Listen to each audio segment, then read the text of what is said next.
Hickok 45 here with a Beretta, and it specifically is the APX A1. I don't know if this one was built in Tennessee, but you know, Beretta's here now in Tennessee, so we're happy to have them.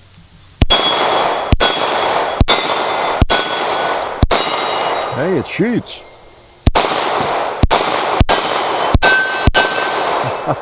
Let's hit a cowboy back over there. Trying to avoid hitting that red 2-liter. I'm going to reach out to the gong while I'm playing here. Y'all know where to hold? I have no idea. Okay. Got him on the last round. You know, I'm bad about counting rounds, so I really didn't. That wasn't planned. All right.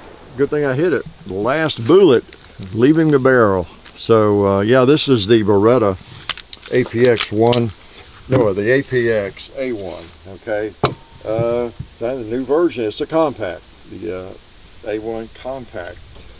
And it's a little different from the early APXs. Now, we did a video on the APX, the original, whatever. I think it was submitted to the military, right, for adoption. Didn't get it, of course. SIG got that, but I think they refer to that as the APX 0 maybe, but it was the original Beretta APX. And now they've got these things upgraded, the A1 and the Compact, and I've not shot the full size in you know, the new configuration. But I had fond memories of that APX. I have to go back and look at that video. I didn't do that, but I just remembered, in fact, thinking about buying some extra mags and maybe picking one up at some point. I never did do it, and I just sort of just forgotten about this particular line of handguns. There's so many, and so many great ones coming out that you know, it's easy to forget, or one gets lost in the shuffle, right? Well, there's some changes to it. You know, the other one had really aggressive serrations, and this one they've toned them down a little bit, maybe a little too much, made it look better. I think those aggressive, really aggressive serrations turn some people off. They didn't turn me off because I like it, you know, I do. But anyway, I just have the 2 mags, so you know, that's how it goes with a new gun. Just doesn't have any other magazines. If I owned an APX, I would have other magazines because they're compatible. You know, there's the old magazines from the original APX and whatever 17 rounders, and they make a 20 rounders, I understand. They can all be used, you know, in this compact model. Hear that sweet music from across the road. I live in a great neighborhood. I don't know about you. You might hear gunfire in your neighborhood though, and it's not because it's a great neighborhood. Come to think of it. Right? Okay, so pretty cool. Wideners.com. Should I shoot this other mag? Let's do that. You want to? Let's put something on the paper here. I love shooting paper sometimes because you can walk right up to it and shoot it. You don't have to worry about ricochets unless you're using some really, really weak ammo, right? That's kind of fun.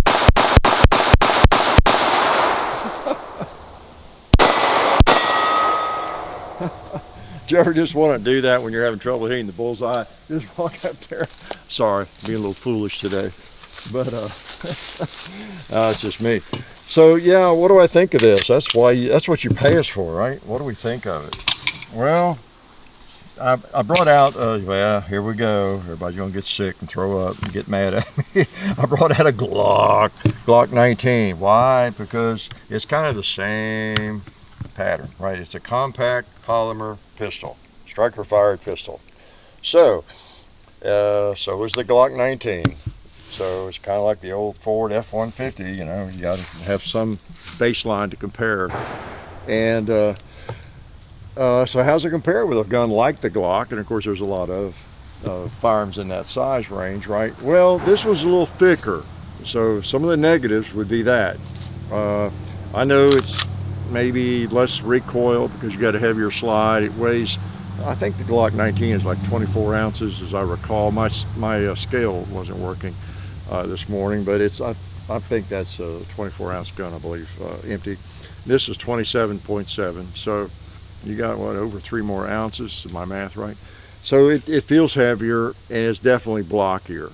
I mean, it's quite blocky. You can kind of see the difference. It helped I put them together with it. So it's just blockier. It's a thicker firearm. I think the Glock is what, 1 inch basically, and this is 1.3 or something. So it's block. It feels, when I pick it up, it feels like a lot like a Glock 30. You know, if you're familiar with that, or Glock 29 with thick slides. That's what it kind of feels like. Okay.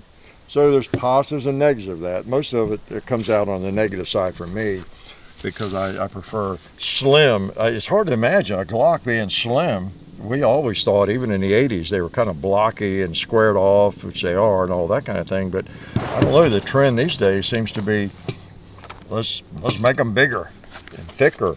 Even the Glock 23, which is kind of the same gun as that, right? And 40 caliber, the Gen 5 is thick. It's more like this. I don't like it either. Yeah, there you heard me say I didn't like that Glock. It's hard to imagine. Let's shoot some Underwood. Let's load some different ammo. What is this? 147 grain jacketed hollow point. Okay, just for kicks. So also appreciate Alabama Holster. Great outfit, great concealment holsters. They're Kydex holsters, and I've been using them for a long time, even before they were a supporter of the channel. And well, they've always helped us out occasionally. I've gotten a couple of free holsters from them, I'll admit, over the years, and just love them, and would gladly pay, you know. But so we're glad to have them on board. That's where my purse holster came from. My belt holsters and my pocket holsters. Yeah, let's try a little of this, just for heck. Make sure it'll feed a holler point, okay? This thing sells for, you can get it for about $400. It's not extremely expensive. You know, polymer pistols, you know, seems like a lot of them are $500, $600 or more. So that is one thing in its favor. Somebody shot the bullseye out of that paper, didn't they? I wonder who did it. Why would they do that? Oh, let's just get that red 2-liter out of the way. Yeah. So we can hit the cowboy in that hall. Yeah. That hall. I need to do some bowling too. Yep. Well, yeah. Funny, the sights have to be on the target. Okay. Feeds Underwood fine, even wrong-handed. So, what about this thing? It's got ambidextrous slide lock, pretty cool, and I think the mag release is reversible. Got the safety on the trigger, you know, and a firing pin block and all that kind of thing. Your fiber optic front sight, you see what you got in the rear sight. They're both drift adjustable. You can take them off, switch them out. It's ready for an optic. You gotta, I think, order the plate though that you need, you know, from Beretta. It doesn't come, you know, with compatible plates and all that sort of thing. I don't know if I'll break it down or not, but the chassis is a serial numbered part. Okay, like a lot of firearms are kind of moving towards, it seems, these days. So you can switch out the grip frame module, do all that if you want to. And it's a 3.7 inch barrel, I believe. And this finish they call, what is it, Aquatech. How's that? At least it's a different name. Yeah, Aquatech. So pretty cool. Now, the trigger isn't bad. When I just start shooting, I can hit what I want to hit with it. It seems like it shoots okay. It's got a weird feel to it. It's it's got a lot of creep. Getting back to it, feels, I don't know, is it like a high point? John and I are not crazy about the trigger, but like a lot of these guns, and it's why the Glock didn't die, I guess, the first few years back in the 80s. You know, those triggers were horribly mushy. Yeah, I have to admit, I own some of those with terribly mushy triggers, but they shot fine despite that. You know, but still, I prefer a crisp trigger. It's not too crisp. It's not. So, okay, there you go with that. Pretty nice friction on the frame. The frame feels good. Okay, it feels good in the hand. You know, it feels really better than a Glock generally.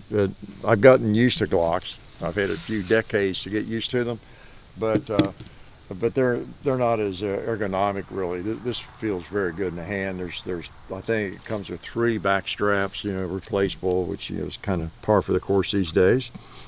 And one thing about I'll try to, well, another negative is it's real hard to break down, but I guess it's the newness of it.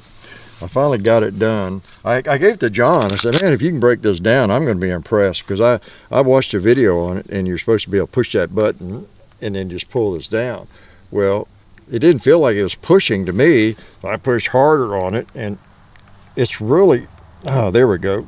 Okay, it's finally where it actually pushes, but it's very, there we go. I think it's getting a little easier, John. Okay, it works. We did this before the video, and I was having to use a hammer, not to pound on it, but this, I was pushing on it with that. So let me put it back in. I'm happy to know. Okay, and so was John. We just, there we go. I can actually push now. So neither one of us could do it before. So it must have just been stiff from being new. Okay, so you, yeah, push that, and at the same time, push down on the lever. Let's see if I can get it with it. There we go.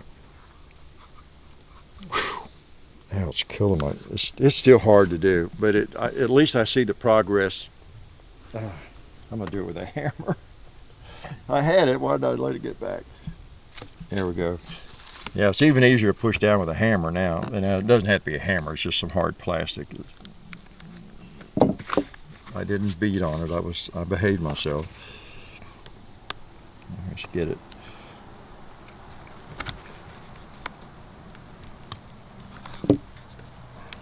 Okay, I may just forget it, I don't know. Oh, it kills your fingers just trying to get it.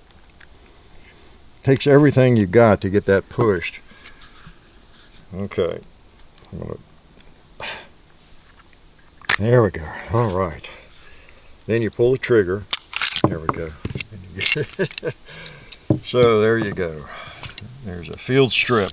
It's a field strip, YouTube. Okay, you gotta know how to field strip your firearm. Keep it clean, keep it safe. So there's your barrel. So I'm glad that at least I can clean it now. Yeah, I hadn't had that out. Hadn't even looked at that yet. So I really wasn't going to even do that. I just would, you know, give the John as a challenge, and he struggled too. So it's interesting. Looks like a nice looking recoil spring there. Wow. Okay. So nothing too unusual about all that. Put this back on. One of the differences, like with most pistols, this you bring the slide all the way back, don't you? But not the case here. There we go. Back in business. So you're generally accustomed to locking back before you can do any of that, but that's not the case with this. Okay, so I know you're dying to know that, right? So let's load some more ammo, and then I'll shoot it one more time with both mags, and I'll let you get out of here. Let's just shoot something different, maybe some mag tech. So what else did you want to know? Like I said, you could buy them for around $4. I don't know what the MSRP is, probably $5 or something, because usually you can buy a firearm for less than MSRP, right? And the same with this, I'm sure. Nice big you know, trigger guards squared off. You got your 1913 rail, a couple of slots there, and yeah, finish is a little slick.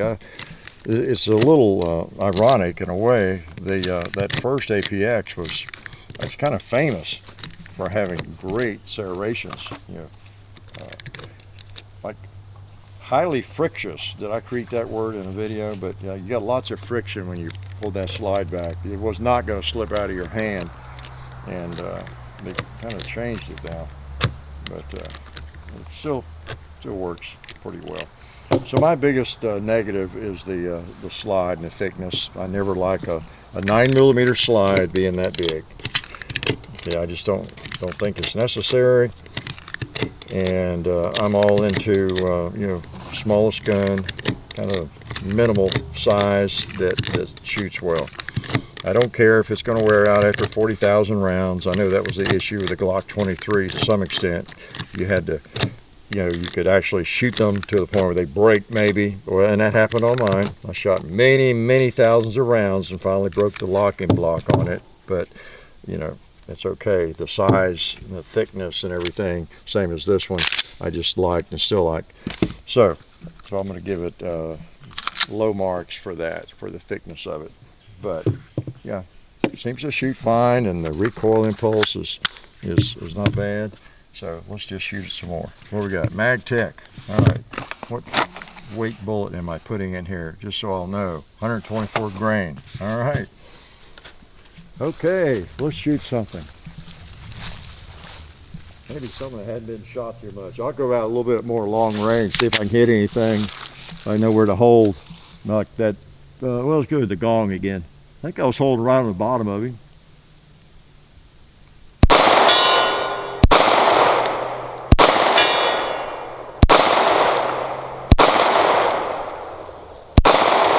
Yeah, it feels good. And I love that front sight. Man, that thing jumps out at you. Let me try the buffalo. Let me try that ram over there on this side of the wall.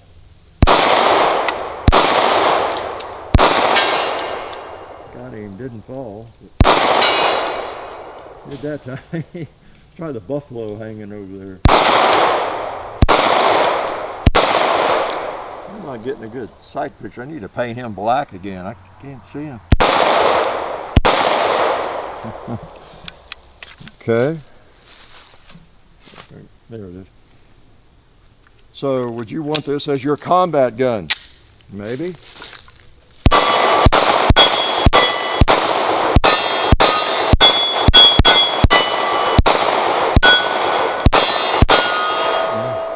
Maybe this is exactly what you want to take into combat. Because I know most of you are engaged in combat on a regular basis, right?